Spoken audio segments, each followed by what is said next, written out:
Bonjour, bienvenue dans le cadre de ce cours de contrôle de gestion destiné aux étudiants du semestre 6 parcours gestion. Nous avons vu dans le cadre d'une introduction générale l'importance du contrôle de gestion pour une organisation ainsi que les outils qui permettent aux entreprises de mettre en place un système de contrôle. Dans le cas d'un premier chapitre, nous avons vu l'établissement des coûts préétablis, le contrôle des coûts préétablis à travers le calcul des écarts. Puis dans un deuxième chapitre qui constitue la première phase dans la démarche budgétaire, c'est-à-dire le budget des ventes, nous avons vu comment le budget des ventes est établi à partir des prévisions qui tient compte d'un certain nombre de contraintes à la fois internes et externes. Puis dans une deuxième étape, nous avons vu la budgétisation des ventes, puis par la suite le contrôle des ventes. Dans le présent chapitre que nous avons intitulé « Gestion budgétaire de la production » et la gestion budgétaire de la production s'impose en tant que deuxième étape dans l'élaboration du budget de l'entreprise, puisque la production doit obéir à un certain nombre d'objectifs fixés dans le cadre du budget des ventes. Donc le deuxième budget opérationnel qui doit être établi après celui des ventes, c'est le budget de la production. Alors le budget de vente retrace un certain nombre d'objectifs, à la fois au niveau de la quantité, des quantités à vendre et des prix à appliquer à ces quantités. Nous avons vu que ce budget de vente doit également contenir les frais liés à la fonction distribution. Alors dans le budget de la production, nous allons voir que la même démarche que nous avons utilisée pour l'élaboration du budget des ventes, à savoir la prévision, la budgétisation et le contrôle, la même démarche doit être suivie ici. Sauf que la prévision, qui consiste en principe à la fixation d'un objectif concret, faisable, la prévision ici peut prendre une forme différente selon qu'on est au niveau de la production ou au niveau des ventes. Alors, au niveau des ventes, la prévision consiste à établir un objectif de vente, un objectif en termes de quantité, et ces prévisions conduisent à l'élaboration de ce qu'on appelle un programme des ventes, c'est-à-dire les quantités à vendre au niveau des différentes régions sur lesquelles l'entreprise est présente et au niveau des différentes périodes, de même que pour les différents produits. Alors si l'on essaie un peu d'appliquer cette prévision à la production, eh bien la prévision consiste à fixer un objectif. Quel est l'objectif ici pour la production? C'est d'établir un programme de production faisable. C'est quoi faisable? Faisable dans la mesure où il répond au programme des ventes, qui peut être ambitieux, et faisable dans la mesure où il doit prendre en considération les contraintes internes liées à la production, liées à la disponibilité des machines, du personnel, à la capacité de stockage, et ainsi de suite. Et donc, au niveau de la prévision de la production, on aurait peut-être besoin de faire appel à un certain nombre de techniques de gestion de production, telles que l'optimisation d'un programme de production, telles que la saturation des ateliers, telles que la détermination de la quantité optimale à lancer au niveau de la production, telles que la gestion des stocks, et ainsi de suite. Au niveau de la gestion de la production, c'est-à-dire au niveau de la phase de prévision, l'objectif pour l'entreprise, c'est-à-dire pour le service technique, c'est de fixer un programme optimal de production. Alors là, dans certains cas, et souvent même, le programme des ventes n'est pas du tout appliqué, ne peut pas être réalisé directement sans modification au niveau de la production. Pourquoi? Parce que le service technique a ses propres contraintes. Ces contraintes liées à la disponibilité des machines, aux capacités des ateliers, à la disponibilité en main-d'œuvre et ainsi de suite. Et donc, l'objectif, c'est, au niveau de la prévision de la production, c'est de trouver un arrangement entre ce que l'on souhaite réaliser, c'est-à-dire ce que l'on souhaite vendre, et il est fixé dans le cadre du budget des ventes, et ce que l'on peut réaliser, c'est-à-dire en prenant en considération les contraintes internes liées au service technique, c'est-à-dire la production. Et donc, la prévision ici au niveau de la production consiste à établir un programme optimal de production, c'est-à-dire à fixer les quantités à produire, et ces quantités doivent être réalisables, c'est-à-dire concrètement établies et pour qu'il soit concret, eh bien, c'est-à-dire empirique, il doit prendre en considération un certain nombre, je dirais, de contraintes. Puis par la suite vient l'étape de la budgétisation proprement dite. Alors, le budget des ventes, nous l'avons vu, c'est un budget dans lequel on inscrit les objectifs de quantité, les objectifs de prix, c'est-à-dire du chiffre d'affaires, et puis les charges de distribution liées à la fonction distribution, et ces charges, nous les avons classées en charges directes, charges indirectes, charges variables, charges fixes, et ainsi de suite. Alors le budget de production ici, c'est généralement un budget des charges. Pourquoi? Parce que la fonction production, c'est un centre de coût, et non pas un centre de profit ou de recettes comme au niveau de la fonction distribution ou bien vente.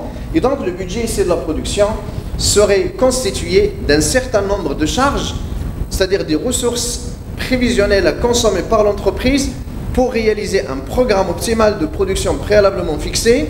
Et ces charges sont à la fois des charges directes et des charges indirectes. Nous avons donc l'habitude de classer les charges selon leur traçabilité.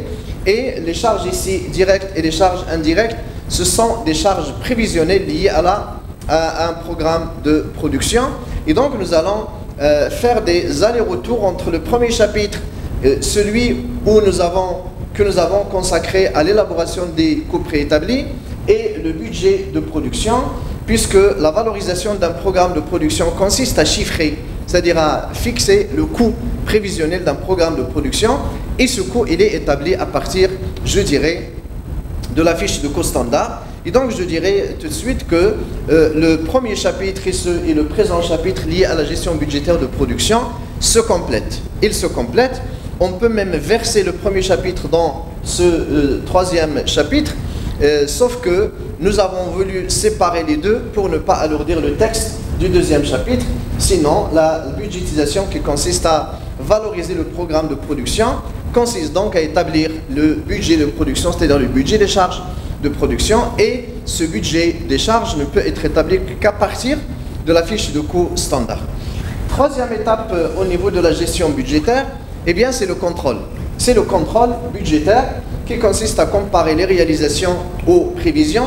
Les réalisations ici au niveau de la production, c'est les réalisations en termes de consommation de ressources, c'est-à-dire les charges réellement supportées par l'entreprise, à la fois directes et indirectes, et on va les comparer aux charges prévisionnelles, c'est-à-dire inscrites dans le cadre du budget, eh bien, c'est-à-dire le budget standard, ou bien le budget préétabli adapté à la production réelle, si la production réelle est différente de la production normale. Et donc, la deuxième section du premier chapitre, qui a porté sur le contrôle des coûts de production, eh bien, elle trouverait sa place au niveau de la troisième section du présent chapitre. Et finalement, on peut donc verser les deux sections du premier chapitre. La deuxième section sera versée dans la deuxième section.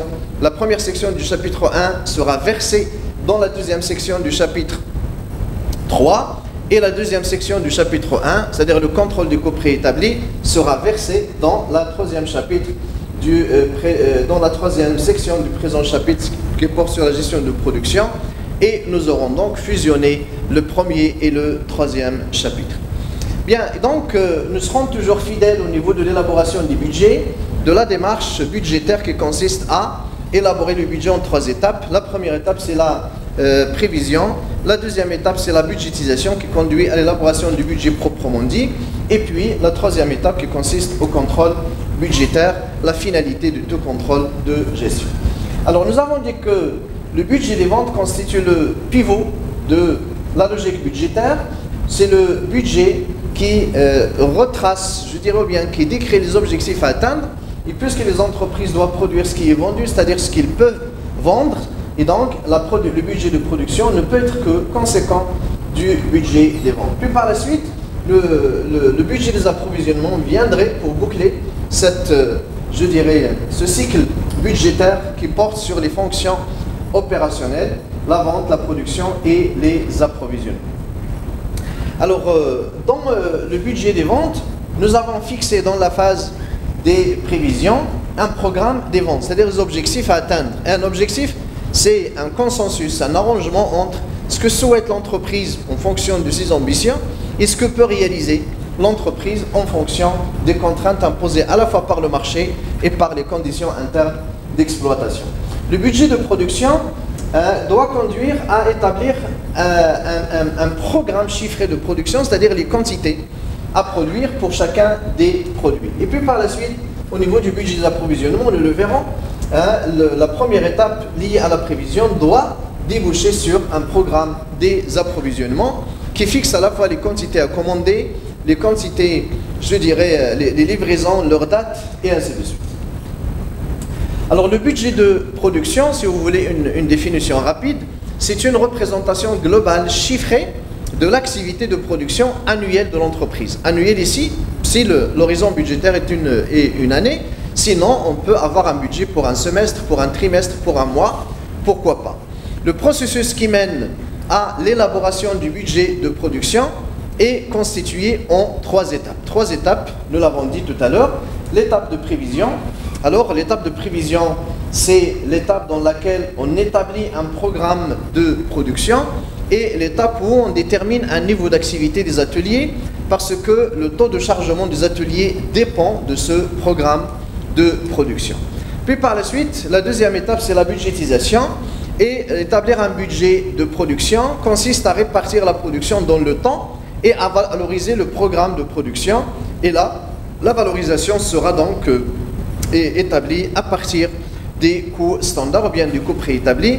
C'est à ce niveau-là que nous allons appeler, comme je viens de le dire tout à l'heure, les coûts préétablis ou bien les coûts standards. La troisième étape qui est le contrôle, eh bien le contrôle de la production consiste à comparer les prévisions aux réalisations. Comparer, c'est-à-dire calculer les écarts.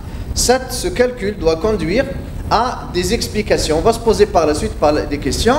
Pourquoi a-t-on dépassé un budget de charge?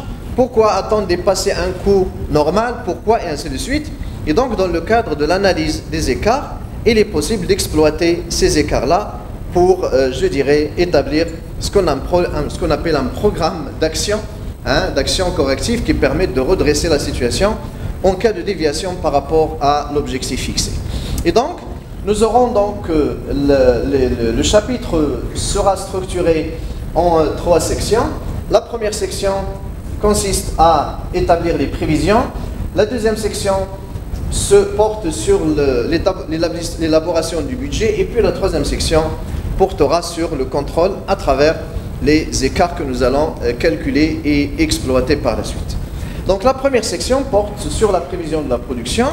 Et la prévision de la production doit conduire à fixer un objectif. Fixer un objectif, celui des quantités à produire, ce qu'on appelle un programme de production.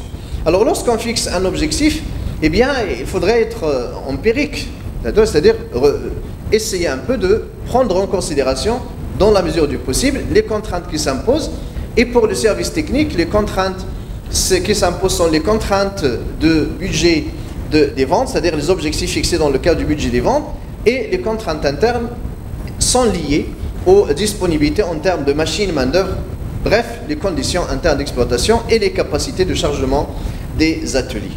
Et donc, on va se poser la question, afin d'obtenir un programme, je dirais, empirique, concret, c'est-à-dire faisable, on va se poser la question, combien doit-on produire pour respecter le budget des ventes?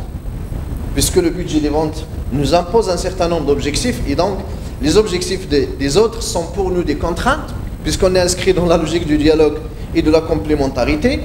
Et le budget des ventes, on cherche à l'honorer aussi, dans la mesure du possible, mais en prenant en considération un certain nombre de contraintes techniques de fabrication. Et donc là, combien doit-on produire pour respecter le budget des ventes, mais également pour respecter les contraintes, je dirais, internes. Ces contraintes sont liées aux disponibilités en termes de capacité technique de production. Et donc l'objectif ici, c'est d'avoir un consensus entre ce que l'on veut, ou bien ce que veut le service commercial, et ce qu'on peut, c'est-à-dire en prenant en considération les contraintes. Alors ces contraintes sont à la fois externes, et bien ces contraintes externes, puisqu'elles sont externes au département technique, la production, puisque nous sommes maintenant chez le département technique, chez la fonction de production. Et donc, les contraintes externes, ce sont les contraintes d'objectifs imposées par le service commercial dans le cadre du budget qui nous a été communiqué préalablement. Et donc les contraintes externes sont liées aux prévisions des ventes, alors que les contraintes internes sont liées aux conditions internes d'exploitation. Alors ces contraintes internes sont liées aussi bien aux capacités de production disponibles en termes de main-d'œuvre, en termes de machines, en termes de niveau d'activité de centre, et ainsi de suite, et également elles sont liées aux capacités de stockage, parce que parfois l'entreprise il peut augmenter la production, mais si elle n'a pas de place pour stocker les produits, c'est-à-dire des entrepôts, si elle n'a pas de magasin pour le stockage, dans ce cas, l'absence ou bien l'insuffisance de cette capacité de stockage constitue une contrainte. Et donc, de même qu'au niveau de la vente, nous avons des contraintes à prendre en considération, au niveau de la production, nous devons prendre également en considération un certain nombre de contraintes. Alors, la prévision de la production doit conduire à l'établissement d'un programme optimal de production. Alors, le qualificatif aussi ici optimal, il est à justifier par les contraintes et par l'objectif. Donc, pour l'entreprise, il s'agit de réaliser un niveau de chargement des ateliers, de la main-d'œuvre, des machines, etc., de sorte que le coût soit faible et de réaliser ou bien d'honorer ou de respecter dans la mesure du possible le budget des ventes. Et donc, ici, puisqu'il s'agit de gérer plusieurs contraintes à la fois, les contraintes externes et les contraintes internes, eh bien, on ne peut parler que de programme optimal de production et nous verrons qu'un programme à optimiser, il est constitué d'un certain nombre de contraintes et il est constitué d'une fonction objectif à maximiser. La fonction objectif, nous la verrons par la suite, c'est surtout la marge sur coût variable à maximiser au niveau de chacun des produits. Au niveau de la prévision de la production également, nous devons pouvoir calculer les besoins en composants. C'est normal parce qu'une fois on aurait établi le programme de production, je dirais on peut ou bien on veut produire 1000 unités du produit pendant le mois, eh bien ce programme ne serait faisable, possible, que si nous avons les matières disponibles, que si nous avons les matières à consommer, les composants, tous ces besoins-là doivent être calculés avec pertinence et ces besoins-là doivent être disponibles le moment de la production. Et donc il y a toute une architecture, je dirais, à établir pour pouvoir rendre le programme optimal, je dirais, faisable. Donc la phase de prévision, elle sera structurée en deux grandes étapes. La première étape, donc le premier paragraphe, c'est l'établissement du programme optimal de production. Et la deuxième étape, c'est le calcul des besoins en composants. Alors pour ce qui est du programme de production, donc là le programme de production, il découle du programme des ventes. Il découle du programme des ventes. Et ce programme des ventes, il est difficile, inversement facile à établir, en fonction du nombre de produits concernés et en fonction du nombre de contraintes de production qui s'imposent. Donc l'élaboration du programme de production est une tâche plus ou moins facile, plus ou moins difficile, selon le nombre de produits concernés. Est-ce que c'est un produit, est-ce que c'est deux, est-ce que c'est trois? Plus le nombre de produits est important, est élevé, plus il est difficile d'établir un programme optimal de production. De même, la difficulté qui est liée à établir un programme de production dépend du nombre de contraintes de production. Est-ce que nous avons 2 ateliers, 3 ateliers, 4 ateliers? Plus donc le nombre de contraintes est élevé, plus il y a de la difficulté à supporter au niveau de l'élaboration du programme de production. C'est la raison pour laquelle nous verrons par la suite l'élaboration du programme de production selon le degré de difficulté de ce programme. Alors au niveau de ce programme de production, il faudrait optimiser. Il faudrait optimiser. Qu'est-ce qu'on cherche à optimiser? Optimiser un certain nombre de ressources, optimiser un certain nombre de capacités, optimiser un certain nombre de contraintes. Et donc, l'objectif ici, dans le programme optimal, c'est de saturer les contraintes et maximiser un objectif qui est généralement la marge commerciale ou bien la marge sur coût variable. Ça dépend de la marge retenue dans le cadre de l'élaboration du budget. Alors la première étape donc porte sur des prévisions sur l'élaboration du programme de production. Nous allons commencer par un programme, je dirais, plus ou moins facile, puisqu'on n'intègre ici qu'une seule contrainte de production. Alors directement, voici une illustration. Une entreprise fabrique par assemblage de différents composants de produits A et B, pour lesquels on dispose des éléments prévisionnels suivants. Donc nous avons 2 produits.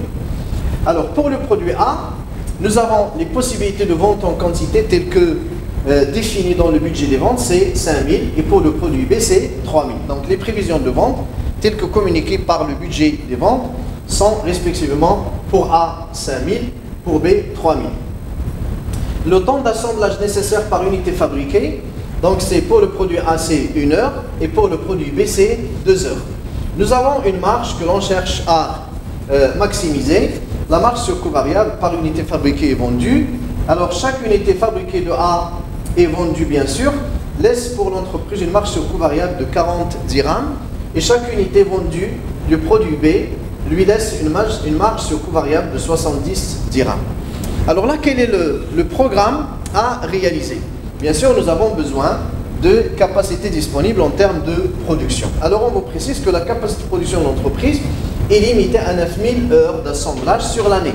L'entreprise ne peut pas dépasser donc 9000 heures d'assemblage sur toute l'année. Alors là, on vous pose la question, est-ce que le budget, est-ce que le programme des ventes, c'est-à-dire 5000 et 3000, est-ce que ce programme est réalisable? C'est-à-dire est-ce que l'entreprise peut supporter ce programme des ventes? Sinon, déterminer le programme optimal de fabrication, bien la meilleure façon, je dirais, de programmer la production. Alors là, c'est un simple raisonnement peut nous conduire, je dirais, à trouver le programme optimal. Sinon, on peut formaliser chaque contrainte sous forme d'équation ou d'égalité que l'on cherche à respecter. Alors nous avons 9000 heures. Donc ici, apparemment, la seule contrainte technique pour l'entreprise, et d'ailleurs l'intitulé prise en compte d'une seule contrainte de production, la seule contrainte il est liée aux heures disponibles d'assemblage. Et donc pour l'entreprise, il est question de quoi? Il est question d'utiliser au maximum, c'est-à-dire afin de maximiser la marge sur coût variable, il faut utiliser les 9000 heures de sorte que la marge sur coût variable globale de l'entreprise, celle réalisée sur le produit A et B, soit maximale. Alors nous remarquons ici que le produit B laisse une marge de 70, mais le produit A laisse 40. Si l'on raisonne en termes de produit, eh bien la marge sur coût variable par unité physique du produit, elle est au niveau de B 70 et au niveau de A c'est 40. C'est-à-dire que l'entreprise doit favoriser la production de produits B. Mais ce n'est pas le cas ici. Il faut faire attention parce que, puisque la contrainte est liée aux heures, et donc il est question de maximiser la marge sur coût variable par heure de fabrication, par heure d'assemblage. Et donc cela revient à, je dirais, pondérer la marge sur coût variable au niveau de chaque produit par le temps d'assemblage. Par le temps d'assemblage, c'est-à-dire on va diviser 40 par 1 heure et on va diviser 70 par 2 heures. Et on aura 40 dirhams pour 1 heure d'assemblage en A et 35 dirhams par heure d'assemblage au niveau du produit B. Et il apparaît donc que le produit B n'est plus rentable que le produit A, puisque chaque heure consacrée à la production de B laisse à l'entreprise une marge de 35 dirhams, alors qu'au niveau de A c'est 40. Et donc un simple raisonnement économique conduit à établir un programme de production qui sature le programme des ventes au niveau de A, c'est-à-dire on va produire 5000 unités du produit A et le reste on le consacre à la fabrication du produit B dans les limites des 3000 unités. Donc la capacité nécessaire pour satisfaire les objectifs des ventes, donc 5000 unités de A fois 1 heure plus 3000 fois 2 heures, c'est 5000 plus 6000, 11000 heures d'assemblage.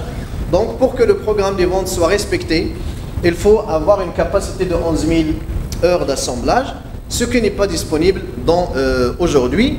Et donc, à défaut d'investissements supplémentaires qu'on ne peut pas envisager, puisque nous sommes dans la gestion à court terme, l'augmentation de la capacité de production ne peut pas avoir lieu tout de suite. Et donc, nous allons essayer d'exploiter de façon optimale la capacité disponible, à savoir les 9000 heures. Et donc, tout de suite, on va dire que le programme de production, le programme des ventes ne peut pas être réalisé. Nous devons sacrifier, d'accord, pour utiliser la capacité disponible. Nous allons sacrifier un certain nombre de produits, soit au niveau de A, soit au niveau de B, en fonction de la marge sur coût variable. Alors on va formuler le programme, sinon nous avons trouvé tout de suite la solution, tout à l'heure en passant par un raisonnement économique. Donc nous avons la contrainte du marché. A doit être inférieur ou égal à 5000 et B inférieur ou égal à 3000. La contrainte de production, nous aurons 1 heure de A plus 2 heures de B ne doit pas dépasser 9000 heures. Donc 1 fois A plus 2 fois B doit être inférieur à 9000. La fonction économique du programme, c'est maximiser une marge égale 40 fois A plus 70 fois B. 40 dirhams, c'est la marge secouvrière au niveau du produit A, et 70, c'est la marge secouvrière au niveau du produit, je dirais, B. Voici donc la formulation mathématique du programme de production. Alors, dans la mesure, comme je viens de le dire, où l'assemblage constitue la seule contrainte de production, et donc maximiser la marge M revient à maximiser la marge par heure d'assemblage. Nous allons maximiser la marge par heure d'assemblage, ce qui revient à pondérer, comme je viens de le dire tout à l'heure, à pondérer la marge secouvrière par le nombre d'heures que nécessite la fabrication d'une unité du produit A et B. Et donc on aura 1 heure d'assemblage consacré au produit A laisse une marge secouvrière de 40 dirhams, alors que 1 heure d'assemblage au niveau du produit B ne laisse à l'entreprise que 35 dirhams. Et donc le programme optimal de production serait le suivant. Il s'agit de produire A au maximum, c'est-à-dire dans la limite du marché, c'est-à-dire 5000 unités, et affecter le reste des heures à la production de B, c'est-à-dire 9000 heures moins 5000 heures, puisque une unité du produit A consomme 1 heure, donc 9000 heures moins 5000, c'est 4000 heures.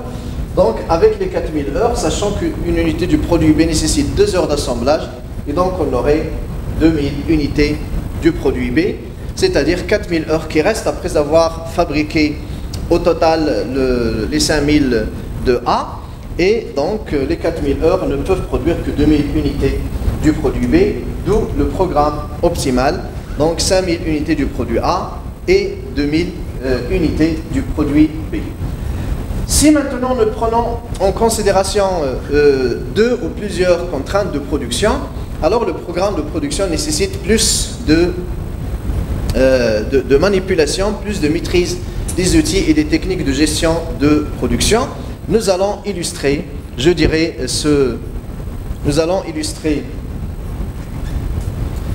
cette difficulté à travers un exemple. Et dans cet exemple, nous considérons une entreprise qui fabrique 2 produits A et B, et cette production nécessite des travaux dans 2 ateliers et non pas dans un seul atelier. Donc ici, les contraintes de production sont liées à la fois aux disponibilités des capacités au niveau de l'atelier 1 et au niveau de l'atelier 2. Alors les temps en heures machine par unité de produit et par atelier sont donnés dans le tableau ci-dessous. Alors dans l'atelier 1, le produit A chaque unité de produit A consomme 3 heures. Et dans l'atelier 2, chaque unité de produit A consomme 4 heures. Le produit B consomme 5 heures dans l'atelier 1 et 3 heures dans l'atelier 2. Les capacités journalières par atelier sont de 1500 heures pour l'atelier 1 et 1200 heures pour l'atelier 2. Pour des raisons commerciales, la production du produit A ne peut pas dépasser 200 unités par jour. Donc la contrainte commerciale, la contrainte externe liée au marché ne concerne que le produit A. Les marges sur coût variable unitaire sont de 1000 dirhams pour une unité du produit A et 500 dirhams pour une unité du produit B. Donc nous avons les contraintes, nous avons les capacités disponibles, nous avons les marges sur coût variable, et donc nous pouvons donc nous poser la question: existe-t-il un programme de production qui assure le plein emploi des capacités à la fois au niveau de l'atelier 1, l'atelier 2 et des contraintes du marché? Sinon, en cas de réponse négative, quel programme choisir? Généralement, le programme des ventes ne permet pas de saturer toutes les contraintes, et donc il est donc question de chercher le programme optimal de production. Alors, puisque nous avons ici plusieurs contraintes, et donc peut-être le simple raisonnement économique ne suffirait pas, et nous aurons besoin de mobiliser les techniques de gestion de production qui conduisent à la résolution d'un programme linéaire formulé de la façon suivante. Nous avons 3 contraintes. La première est liée à l'atelier 1, la deuxième est liée à l'atelier 2, la troisième est liée à la contrainte commerciale, c'est-à-dire la contrainte imposée par le marché, et nous avons une fonction économique à maximiser. Eh bien, c'est la marge sur les deux produits 1000A égale 1000A plutôt plus 500B. Donc la fonction économique, donc c'est maximiser M, la marge sur coût variable, égale à 1000A plus 500B. Alors pour la résolution de ce programme de production, il existe plusieurs méthodes. Je suppose que dans le cadre de la recherche opérationnelle ou dans le cadre du management industriel ou de la gestion de production, vous avez déjà découvert les techniques d'établissement de programme optimal. Et donc là, pour juste rafraîchir les mémoires, nous avons deux méthodes, soit la méthode graphique qui passe par la représentation graphique de chaque contrainte sous forme de droite, ou bien par la méthode algébrique à travers le simplex. Bien, alors par la méthode graphique, donc chaque équation, chaque contrainte serait représentée par une droite du plan, dont l'équation correspond à l'égalité entre les deux membres de l'inéquation. C'est-à-dire nous allons transformer l'inéquation en équation et nous trouverons donc l'équation de la droite qui sera représentée sur le graphique. Alors pour l'atelier 1, donc nous avons 3A plus 5B est inférieur ou égal à 1500. Dans l'atelier 2, 4A plus 3B inférieur ou égal à 1200. Et pour le marché, A, c'est-à-dire la quantité du produit A, doit être inférieure à 200. Nous allons donc transformer ces inégalités en égalités et on aura 3A plus 5B égale à 1500, 4A plus 3B égale à 1200 et A égale à 200. Et chaque contrainte serait représentée par une droite après avoir bien sûr calculé l'équation de la droite. Et on aura pour l'atelier 1, voilà donc la droite. Si nous avons mis sur l'axe des abscisses le produit A, les unités du produit A, et sur l'axe des ordonnées, les unités du produit B. Et après avoir donc calculé les coefficients de A et de B au niveau de l'atelier 1, donc si A égale à 0, B égale à 300, voilà. Ici, B égale à 0, A égale à 500. C'est-à-dire, si l'entreprise ne produit dans l'atelier 1 que le produit A, c'est-à-dire il produirait une quantité de B égale à 0, il peut produire au maximum 500. Ici, il ne produit que le produit B, eh bien, il produirait au maximum 300 unités du produit B. Et donc, le programme de production faisable serait dans les limites de cette droite, 0, 500 et 300. Au niveau de l'atelier 2, nous avons la contrainte disponible, la disponibilité en termes d'heures. Alors là, je vous rappelle, c'était combien? 1200 heures. Si l'entreprise ne produit que A, il produirait 1200 sur 4, c'est-à-dire 300 unités de A. Et s'il ne produit que B, il produirait 1200 sur 3, c'est-à-dire 400. Et donc si l'entreprise ne produit que A, eh ben, il ne peut produire que, dans l'atelier 2, que 300 unités. Et s'il ne produit que B, il ne peut produire que 400. Et donc, la production au niveau de, je dirais, de l'atelier 2 doit se faire dans les limites de cette droite. Pour ce qui est de la contrainte du marché, donc nous avons A, il est inférieur à 200. Et donc, cette contrainte serait représentée par une droite verticale. Et nous avons donc le programme faisable. Le programme faisable, c'est-à-dire le polygone des combinaisons possibles, ou bien des programmes possibles de production serait O, C, P, P' et D. Je reprends. Les programmes possibles de production doivent être dans cette surface 0, c'est-à-dire O, C, P, P', D. Alors là, est-ce qu'il existe un point ou bien un programme de production qui sature les trois contraintes à la fois? Nous avons le point P, il sature la contrainte liée à l'atelier 2 et la contrainte commerciale. Mais elle laisse une capacité inutilisée dans l'atelier 1. Le point M, il sature l'atelier 1 et le marché. Mais il dépasse les capacités de l'atelier 2.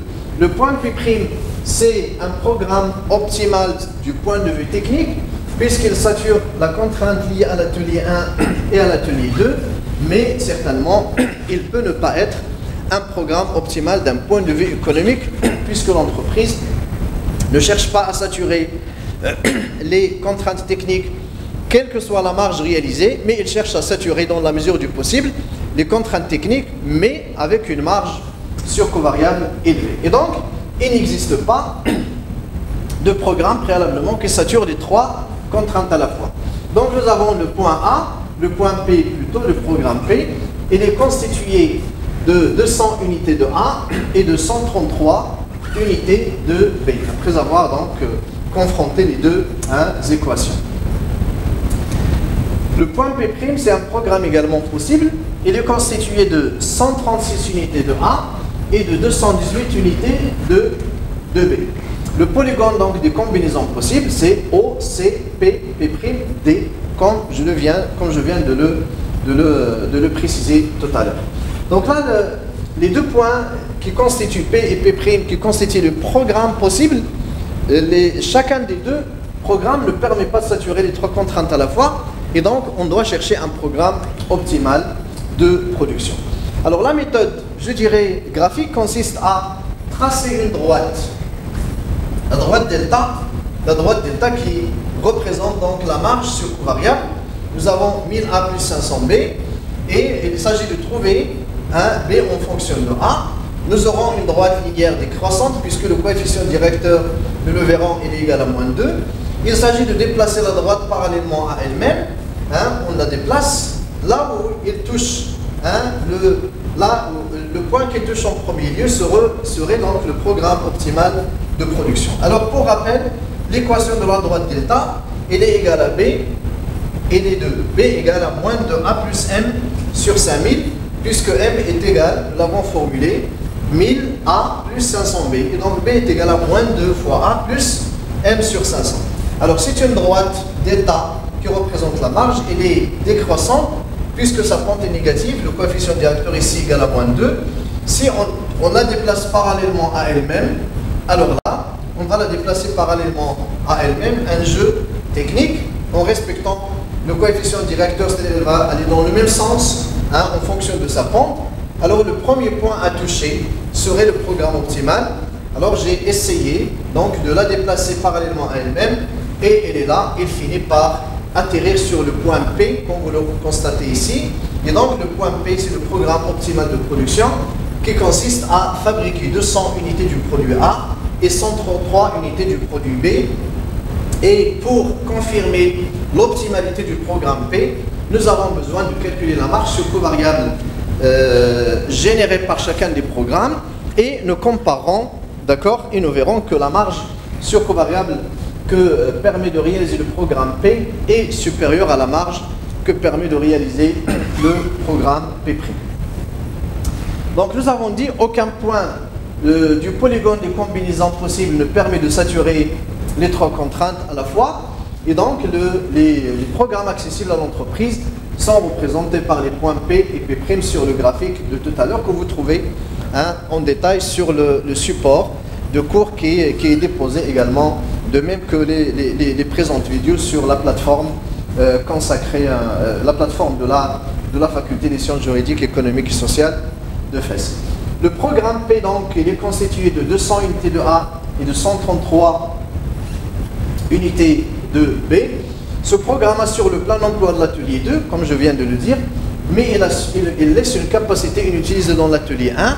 Si vous êtes curieux et voulez savoir combien il laisse, eh bien, ce programme laisse 234 heures inutilisées dans l'atelier 1, puisque la capacité utilisée dans l'atelier 1 serait de 3 heures fois 200 plus 5 heures fois 133, c'est-à-dire au total 1266 heures. Or, nous disposons d'une capacité de 1500. Donc, sur les 1500, nous aurons à utiliser 1266 heures, ce qui laisse en chômage 234 heures au niveau de l'atelier 1. La marge commerciale M serait donc 1000 fois 200 plus 500 fois 133, ce qui donne 266 500 dirhams. Voici le résultat du programme P, d'accord, qui consiste à produire 200 unités de A et 133 unités de B. Pour ce qui est du programme P', puisque nous voulons confirmer ce que nous avons obtenu par la démarche graphique, puisque nous avons déplacé la droite de la marge delta parallèlement à elle-même, donc dans le programme P', A est égal à 136 et B égale à 218. Ce programme assure le plein emploi des ateliers 1 et 2. Il est donc qualifié, comme je viens de le préciser, d'optimum technique, mais est-il automatiquement un optimum économique?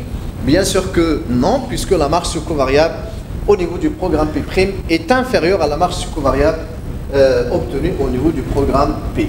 La marge commerciale donc serait de 1000 fois 136 plus 500 fois 218 est égal à 245 plutôt 1000 dirhams, et les 245 000 dirhams sont nettement inférieurs à 266 500 dirhams obtenus au niveau du programme, je dirais, P. Donc le programme optimal de production est représenté, comme nous l'avons confirmé par la démarche graphique, par le point P, qui consiste à produire finalement 200 unités du produit A, 133 unités du produit B, et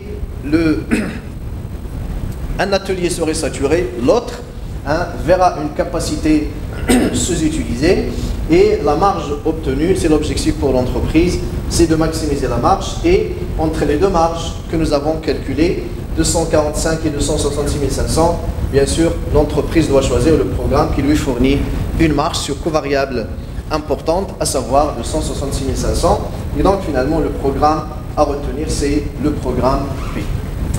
Une fois le programme de production établi, c'est-à-dire les quantités optimales à fabriquer pour chacun des produits, eh bien, il faut pousser l'analyse et les calculs plus en avant, et cela consiste à calculer les besoins en composants. C'est-à-dire, si nous allons produire comme prévu dans le programme de production 200 unités de A, 133 unités de B, eh bien, le fait de calculer la quantité optimale n'est pas l'objectif ultime. C'est une étape, mais il y a d'autres étapes à franchir, d'autres calculs à effectuer, parce que nous aurons besoin des matières premières, des composants, des sous-ensembles, des produits à assembler, et ainsi de suite. Et ce programme ne serait faisable que si nous avons tous les ingrédients qu'il faut. Tous les ingrédients qu'il faut.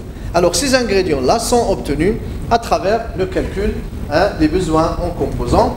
Eh bien, c'est la deuxième étape qui s'inscrit dans le cadre de la prévision de la production. Donc le programme de production, une fois établi, doit nous orienter vers le calcul des besoins en composants. Alors au niveau du calcul des besoins en composants, c'est-à-dire quelles sont les quantités nécessaires pour honorer le programme de production. Alors là, au niveau du calcul des besoins en composants, nous devons distinguer entre, parce que si l'entreprise fabrique elle-même, elle a une certaine maîtrise. Si l'entreprise commande de l'extérieur, eh bien, elle dépend des fournisseurs, des délais, de pas mal d'alias, etc. Et donc, il est indispensable de distinguer entre deux types de besoins. Il y a des besoins qu'on appelle des besoins indépendants. Alors, ces besoins indépendants sont représentés par les pièces et les composants achetés en l'état auprès des fournisseurs. Et donc, une maîtrise des délais de la part des fournisseurs permet à l'entreprise de minimiser le risque de pénurie. Donc, tout dépend de la programmation des commandes, de la programmation des livraisons, des réceptions, etc. Cette question sera traitée en détail au niveau du chapitre 4 qui porte sur la gestion des approvisionnements. Les besoins dépendants, eh bien, c'est l'ensemble des pièces et les sous-ensembles, les composants, réalisés par l'entreprise elle-même. C'est-à-dire, pour fabriquer, par exemple, une machine, vous avez besoin d'un moteur, vous avez besoin d'un portillon, vous avez besoin des vitres, vous avez besoin de pas mal de sous-ensembles que l'entreprise fabrique elle-même à partir des matières premières achetées auprès des fournisseurs. Et donc, ces pièces et sous-ensembles sont réalisés par l'entreprise elle-même. Donc, pour les besoins indépendants, leur disponibilité dépendrait du délai de livraison, c'est-à-dire la date qui sépare la passation de la commande et la réception de ces pièces et composants. Mais pour les besoins dépendants, il y a tout un autre calcul à effectuer parce qu'il y a les délais, il y a les délais de réalisation, les délais de production, Donc, une fois on commande, on obtient la matière, il faudra ajouter au délai de livraison le délai de réalisation. Et donc, il y a tout un ensemble de calculs à effectuer pour que ces besoins soient disponibles pour honorer le programme de production. Là encore, c'est tout un calcul qui relève des techniques de la gestion de production.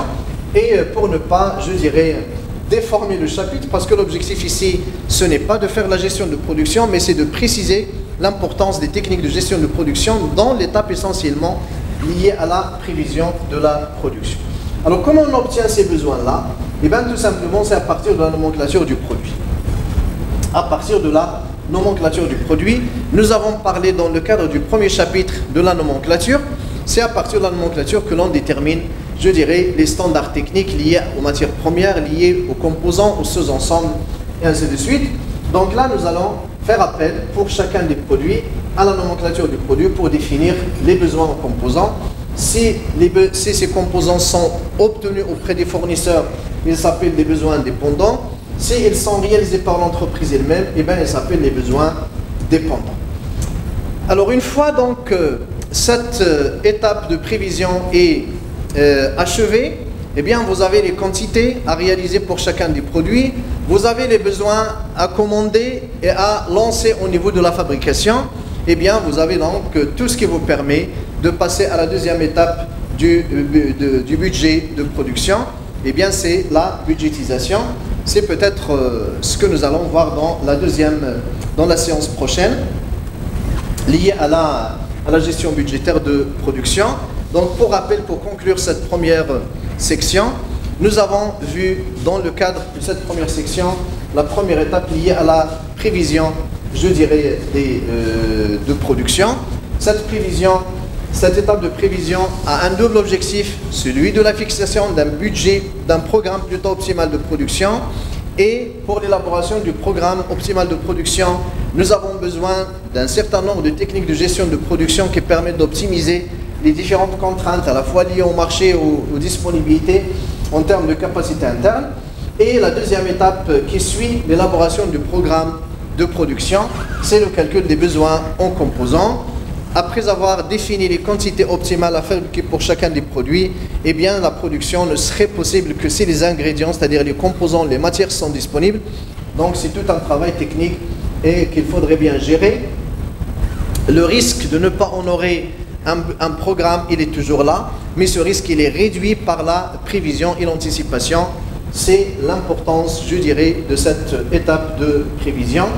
Je vous rappelle que la prévision, c'est l'étape commune à tous les budgets, sauf que la prévision qui consiste à fixer un objectif, eh ben, la manière d'établir des prévisions des ventes n'est pas la manière d'établir des prévisions au niveau de la production, mais le principe est là. La première étape qui consiste à prévoir un programme de vente de production consiste à obtenir, à fixer des objectifs faisables, réalisables, empiriques, qui sont possibles à réaliser, et pour qu'ils soient faisables et réalisables, ils doivent prendre en considération un certain nombre, je dirais, de contraintes.